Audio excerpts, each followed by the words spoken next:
Zisco Kuvimba Seal Management Contract Herald, Business. The government identified SMS of Germany to provide technical and financial support under a partnership to revive Zisco. The Zimbabwe Iron and Steel and Company, Zisco, has signed a management contract with Kuvimba Mining House, KMH, signaling a step in the right direction towards the long-awaited resuscitation of once Africa's largest integrated steelworks.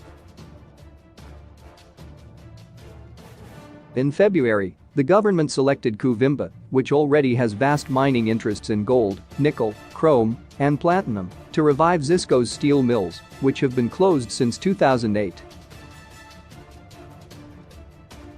Zisco used to produce 1 million tons of steel per year. The formal agreement has been concluded, and it is for a management contract. No shares are exchanging hands, Industry and Commerce Minister Drive Sekine Zenza said in a phone interview last week.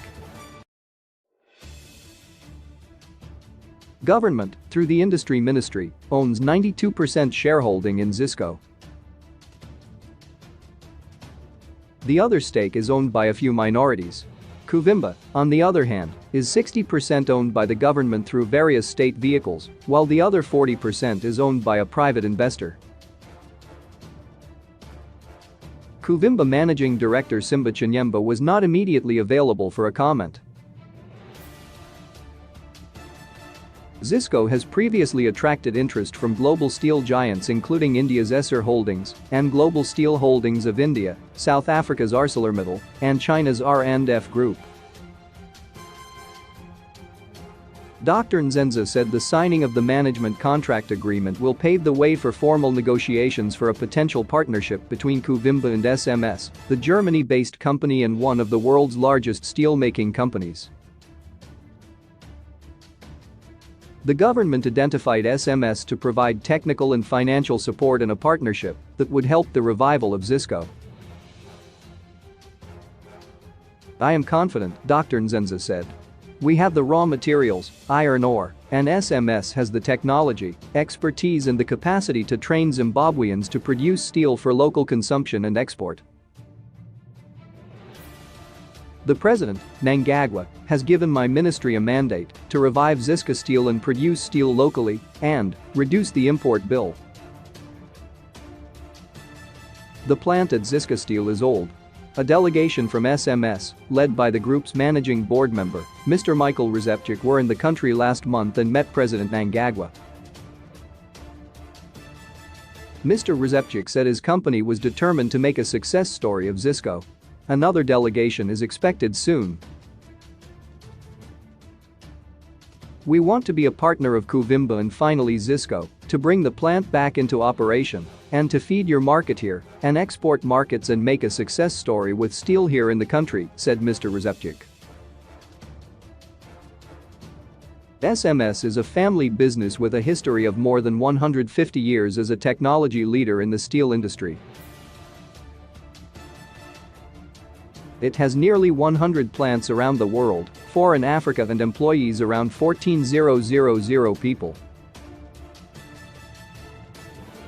In Almeric, Egypt and Senegal, the company operates a mini mill and rolling mill for rebars and wire rods with respective capacities of 400,000 and 350,000 tons per annum. In Oran, Algeria, SMS operates a hot and cold direct reduced iron plant with annual capacity of 25 million tons and another rolling mill for rebars, profile and wire rod in Prometal, Cameroon with annual capacity of 160,000 tons per year. Zisco started operations in Bulawayo in 1938 after being formed by a private consortium. In 1942, the colonial government formed the Rhodesia Iron and Steel Commission, a statutory body which took over the steel works.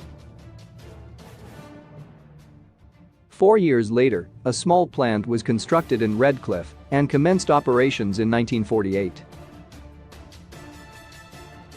Zisco gradually expanded, and in 1975, the Rhodesia Iron and Steel Company was formed, followed by a series of expansion programs which saw the commissioning of modern blast furnaces and installation of the first coke oven battery. The expansion program continued until 1975, when another blast furnace was commissioned, bringing steel works capacity to 1 million tons of liquid iron per year. Other shareholders in Zisco are Louth Minerals SA, 3%, Tenexan Investments, 28%, Stewart's and Lids, 176%, Franconian Investments, 0.81%, Amzim Limited, 0.75% and Zimbabwe Investment Copper Limited, 0.13%.